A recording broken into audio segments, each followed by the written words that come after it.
ఇండియాలోనే #1 varicose veins hospital Avis vascular centre.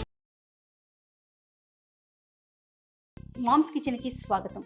రమ్మగారు, వినాయక చవితి స్పెషల్గా మనం నైవేద్యాలు చేసి చూపిస్తున్నాము. ఈరోజు ఏం చేస్తున్నాం? పాల తాలికలు చేద్దాం. ఓకే.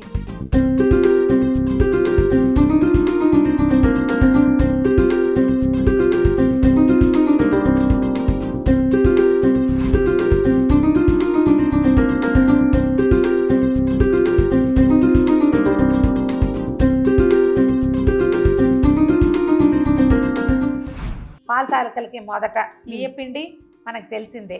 ఒక్కొక్క ఊళ్ళో ఒక్కో రకం చెప్పాను కదా. సగ్గు బియ్యం వేస్తాము కొంచెం పాలు చిక్కబడ్డానికి. తర్వాత ఈ బియ్యపిండికి కొంచెం బైండింగ్ కోసం 1 స్పూన్ మైదా పిండి కూడా వేస్తాము.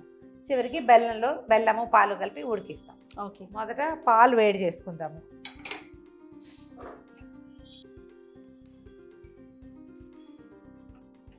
కొంచెం హైలో పెట్టుకుందాం. రమ్మగారు, మీరు చేస్తారండి పాల తాలికలు?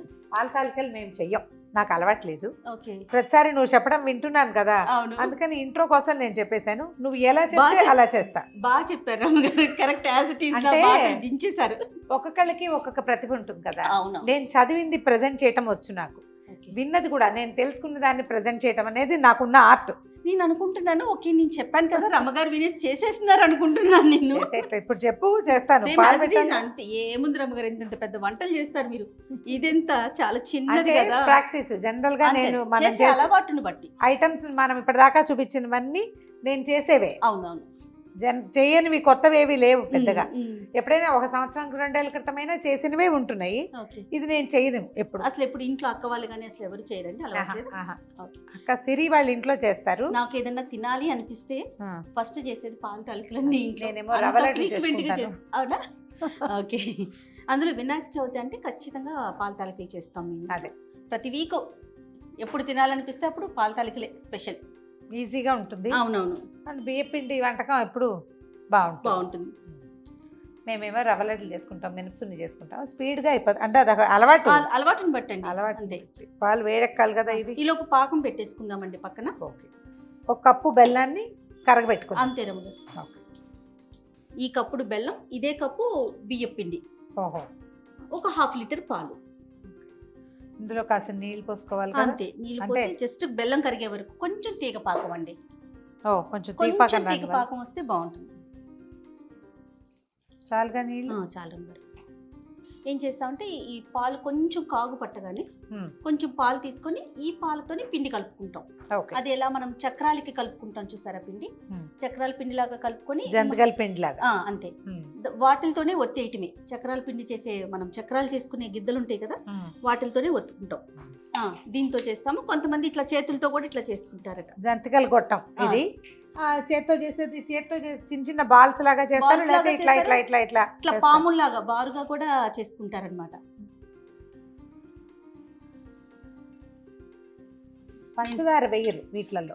పంచదార పాకంలో వేసుకోము, కానీ పిండి కలిపేటప్పుడు ఒక 2 స్పూన్లు వేసుకుంటే తాలికలు కూడా కొంచెం తీయగా అనిపిస్తాయి. కాగిన పాలలో నుంచి 1/2 కప్పు పాలు తీసి పక్కకు పెట్టాను. ఇందులో ఏమో కాసిన ఒక 2-3 స్పూన్ల సగ్గుబియ్యాన్ని ముందే నానబెట్టి పెట్టుకోవాలి. నానబెట్టిన సగ్గుబియ్యం వేస్తే ఏంటంటే దీనికి చిక్కదనం వస్తుంది, రుచి పెరుగుతుంది. వేసేద్దాం. ఈ లోపల సగ్గుబియ్యం ఉడుకుతూ ఉంటాయి. రమ్మగారు చూడండి, తీసేనా తీగ పాకం వచ్చినట్టనే. ఇంకొంచెం జిగురు వచ్చింది, 1 నిమిషం ఉంచితే సరిపోతుంది. ఓకే. 1 కప్పు బియ్యపిండికి ఒక 2 స్పూన్ల మైదా పిండి కలుపుకుంటే ఏంటంటే మనకి తాలికలు విడిపోకుండా చక్కగా ఈవెన్గా వస్తాయి కదా, చితికిపోకుండా వేటికవి. దీంట్లోకి ఒక 2 స్పూన్ల పంచదార కూడా వేసుకుందాం, తాలికలు తీయగా ఉండటం కోసం. ఇవి ఈవెన్గా కలిపేద్దాము. ఇందులో ఈ వేడి వేడి పాలు పోసి పిండి కొంచెం కలపండి, కాలు తీయని చూసుకో.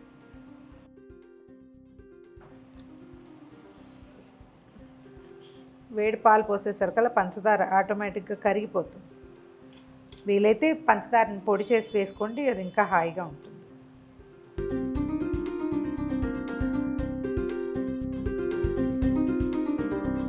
గోధుమ పిండి కలిపినట్టు కలిపేసుకోవాలి. అంతే. మీకు తెల్లగా ఉంది చక్కగా. ఇప్పుడు నెక్స్ట్ ఏం లేదండి, అందులో వేసేయటం, ఒత్తేయటం. చక్రాలు దాంట్లో కొంచెం గ్రీజ్ చేద్దామా దీన్ని? అక్కర్లేదు రమ్మగారు, వచ్చేస్తుందా? వచ్చేస్తుంది. మనం సగ్గుబియ్యం ముందే నానబెట్టుకున్నాం కదా, చక్కగా ఉడికిపోయినాయి ఉడికేసి కదా? బయటకు వచ్చేసినాయి అంతే.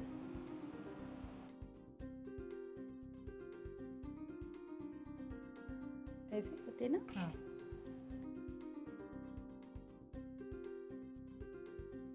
ఓ, అంతే రమ్మగారు. చేత్తో చేసుకుంటారు కదా జయ? చేత్తో కూడా చేసుకుంటారండి, అది ఎక్కువ టైం తీసుకుంటుందండి. ఓకే, ఒకసారి కదపాలా? ఏం అక్కర్లేదండి, అసలు స్పూనే పెట్టక్కర్లేదు. ఓకే, అవి ఉడికిపోతాయి. రమ్మగారు తాలికలు పైకి వచ్చేస్తున్నాయి కదా, ఇదిగో అట్లా అంటే yes, ఉడికిపోయినట్లు. ఓకే, ఇప్పుడు నెక్స్ట్ మనం వేసుకోవటం. రెండో విడత మళ్ళీ ఇప్పుడు వేసుకోవచ్చు. అంతే. ఓకే, చూద్దాం, నేను చేస్తాను ఈసారి. చేయండి. ఓకే జయ, ఇగో నీ పాల తాలికలన్నీ పైకి వచ్చేస్తున్నాయి. అంతే, స్టవ్ ఆఫ్ చేసేయటం. ఒక 2 నిమిషాలు అయినాక అప్పుడు ఈ పాకం ఎత్తి అందులో పోయటం. సో ఈ లోపల జీడిపప్పులు వేయించుకోవాలి. అంతే. సరే. ఓ, ఇవి బెల్లంలో ఉడికే వ్యవహారం ఏం లేదండి. సరే, కొంచెం ఈ వేడి మీదే మనం యాలకుల పొడి కూడా వేసేయండి రమ్మగారు. యాలక్ పొడి వేసేద్దాం ఇందులో. ఓకే, జీడిపప్పులైనా కిస్మిస్లు అవి కూడా కిస్మిస్ కూడా వేసుకుంటామండి.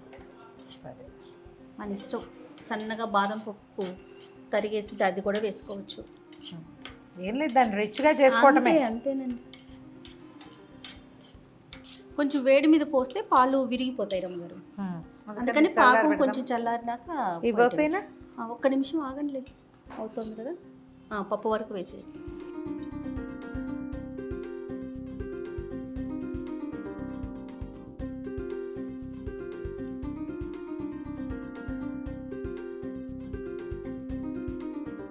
బెల్లం పాకం పోసాను. అట్లాగే బెల్లం కరిగించాక ఒకసారి చూడండి, ఇసక కనుక ఉంటే తప్పకుండా వడపోసుకోండి, మంచిది. ఆర్గానిక్ బెల్లం అయితే ఓకే.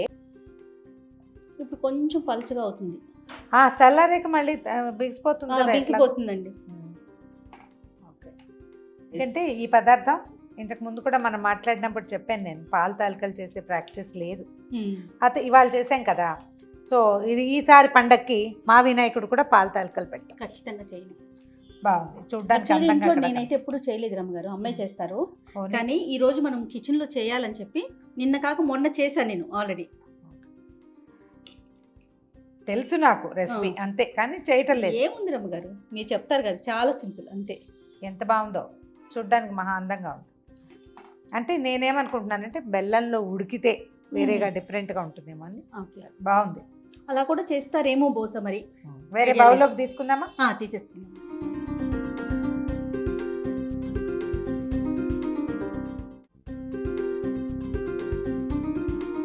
గుమగుమలాడే పాల తాలికలు రెడీగా ఉన్నాయి. వినాయక చవితికి ఇవి చేసే అలవాటు ఉంటే సరే, ఒకవేళ అలవాటు లేని వాళ్ళు, నాలాంటి వాళ్ళు కూడా ఈ రెసిపీ సింపుల్ అండ్ ఈజీయే. కొంచెం ముందు వెనకాల అలవాటు చేసుకుంటే బాగానే ఉంటుంది. చేత్తో కూడా చేసుకోవచ్చు, మనం జంతికల గొట్టంతో కాకుండా నాకు తెలిసిన రెసిపీ అయితే ఇట్లా చేత్తో చేస్తారు. అలా చేసి ఇది చాలా ఈజీగా ఉంది, ట్రై చేసి చూడండి. వినాయకుడికి సమర్పించే అనేక రకాల నైవేద్యాల్లో దీన్ని కూడా భాగంగా చేసుకోండి. ఇంకొక మాట చెప్తాను రమ్మగారు, ఇందులో ఏం చేస్తామంటే ముద్దపప్పు చేసుకుంటాం. ఓకే, ముద్దపప్పు చేసుకుని ముద్దపప్పు నెయ్యి విత్ పాల తాలికలు కలిపి నైవేద్యం పెట్టి అలా తింటాం. అదే పద్ధతి, అదొక పద్ధతి ప్రకారం, ఏ ఊరి పద్ధతి ప్రకారం ఆ ఊర్లో అలా తింటారు కదా. ట్రై చేసి చూడండి. ఒకవేళ మీరు కూడా ముద్దపప్పు బ్యాచ్ అయితే జిందాబాద్ ముద్దపప్పు. తప్పకుండా ట్రై చేయండి.